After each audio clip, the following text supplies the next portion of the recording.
What do you mean he's asking for leftovers? This isn't a soup kitchen. Dean Fletcher froze in mid-step, his foot hovering just above the speckled tile floor.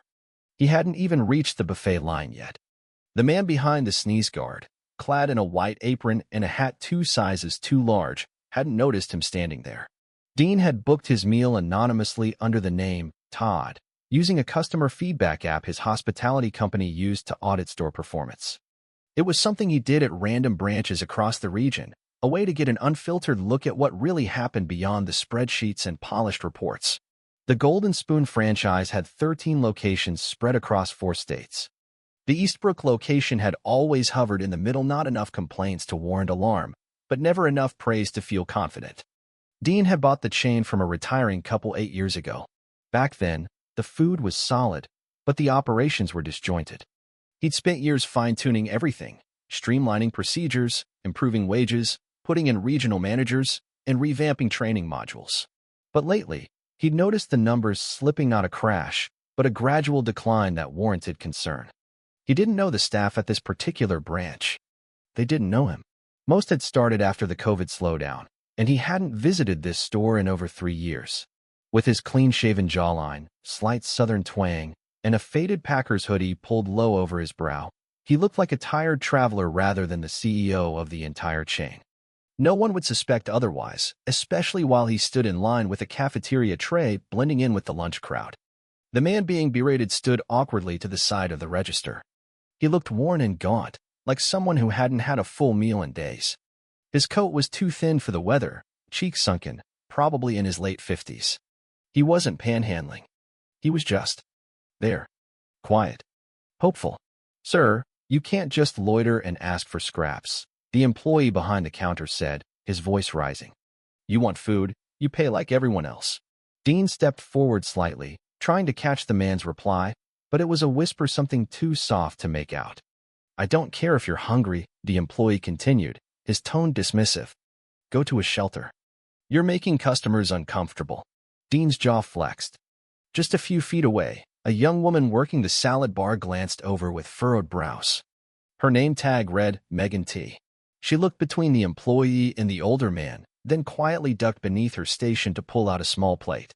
Without drawing attention, she loaded a few items onto it, some greens, a roll, a scoop of potatoes, and walked over to him. "Here," she said gently, offering the plate. "Just keep it between us, all right?" The man blinked, visibly surprised. He nodded. "Thank you," he whispered. The employee, a tall, red-faced man named Bryce, threw down his serving spoon in disgust. "Are you serious, Megan? What are you going to do next? Invite him to the kitchen?" She didn't flinch. "He's a person, Bryce." Dean stepped up to the cashier, handed over his ticket. "Dinner buffet." The cashier barely glanced up. "That's $17 even." He paid in cash, took his plate, and moved slowly down the line, observing everything. Bryce muttered something and turned his back to aggressively clang metal trays into their slots. Dean took a seat in the far back corner, facing the line, his meal untouched. The older man had found a seat in the opposite corner, eating quietly, head low. Megan returned to her station and resumed work with a watchful glance toward him. Bryce leaned back, scrolling through his phone like the king of an empire built on grease. After 15 minutes, Dean stood and made his way to the soda machine, pretending to fill a cup. He leaned slightly toward Megan. "That man you helped, does he come by often?" he asked casually. She looked up, hesitated. "A few times. Doesn't ask for much." "Management okay with you helping him?" She gave a faint smile. "They don't really care, unless someone like Bryce complains." "You ever get in trouble for it?" "I got a verbal warning once." "Whatever that means." Dean nodded. "You always help people like that?" She stared at her shoes. "If I can." He gave a quiet chuckle. "That was decent of you." She blinked, surprised. "Thanks." Dean walked out the front door and paused on the sidewalk. The neon sign above the door flickered with a faint buzz. The trim on the window frames was peeling, and the tile near the entrance had cracked in places. Nothing extreme, but it spoke of neglect. He pulled out his phone and called the district manager. "Charlie, it's Dean. I need a manager meeting tomorrow morning. Eastbrook. Store 13. We need to talk." He hung up and looked back through the window. Bryce still stood idle. Megan was tidying up. The old man had disappeared. Dean had seen enough. The next morning, he arrived before opening. The lot was mostly empty. A thin frost clung to the asphalt, breath visible in the cold morning air. He parked around the side and used an old key fob to enter through the employee door. A few heads turned, but no one said anything. In the break room, the manager entered holding a clipboard and coffee. She stopped short when she saw him. "Oh, Mr. Fletcher," she stammered. "Laura," he said evenly. "We need to talk. Now. Should I call Charlie?" "I already did. This starts here." They moved to the empty dining area. Dean gestured toward a booth by the window. Chairs were still stacked. The air smelled of bleach and fried chicken. "I was here last night," he said, watching her reaction. She blinked. "You were." "I came in as a customer. Sat in the back. Observed." Her lips parted, then closed again. "There's a reason this store is slipping, and it's not the food. It's the culture. It's what you've allowed to grow here." "I run a tight ship," she began. Then why was a man mocked for being hungry? Why was the one employee who showed compassion treated like a rule breaker? Laura looked down. "I didn't know." "No, you didn't. Because you weren't out here. You were in the back.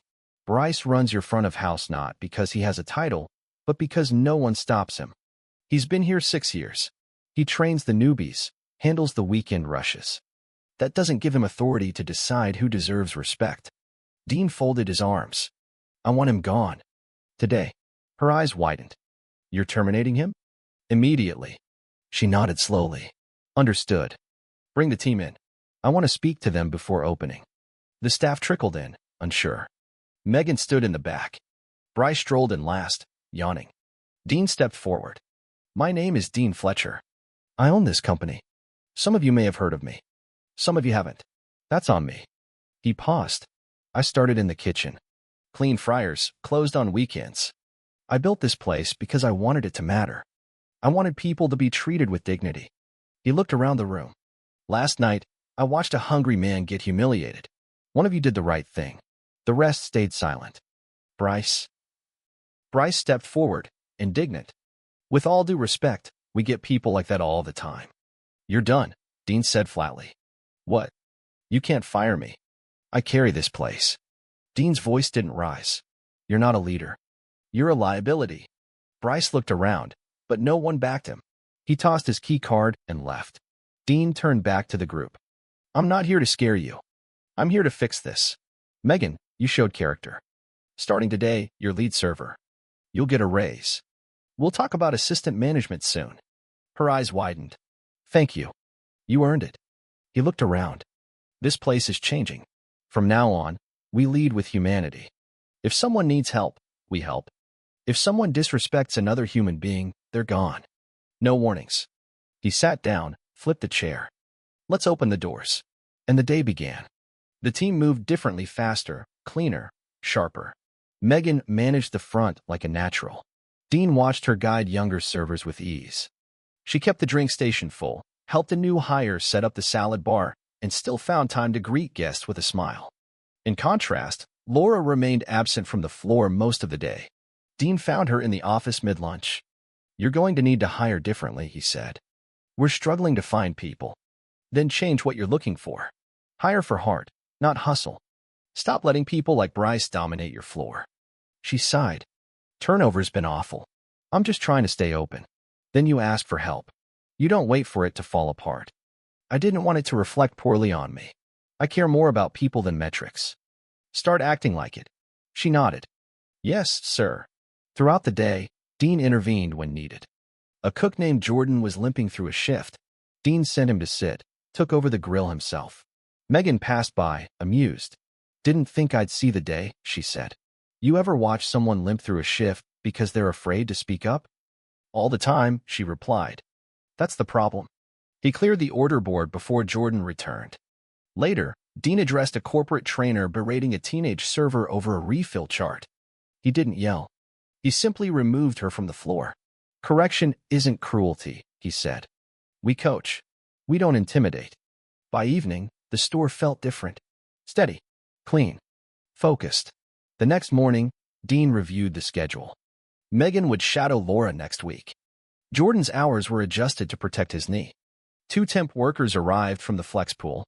The rhythm returned. In one-on-one meetings, Dean asked honest questions. Megan admitted her frustration at feeling like the only one who cared. Dean assured her she wasn't alone anymore. "You ready to lead when no one's watching?" he asked. "I already am." Jordan sat down nervously. Dean thanked him for pushing through the pain, but promised it would never be expected again. "I see potential in you," Dean said. "Ever consider leadership?" Jordan looked stunned. "Me?" Dean nodded. "You've got the instincts." In his final meeting, Dean told Laura she had 1 quarter to stabilize staffing and prove she could build leadership. If she did, a regional position might await her. By evening, the place ran with quiet efficiency. Megan greeted a weary woman who only had a few dollars and offered her a community Platino hesitation. Dean watched from afar. No press. No cameras. Just decency. As he left, Megan called out, "Mr. Fletcher, thanks for staying." He turned, smiled faintly. Fixing it was the easy part. Keeping it right? That's on all of us. And then he disappeared into the night, leaving behind a restaurant no longer just functional but alive.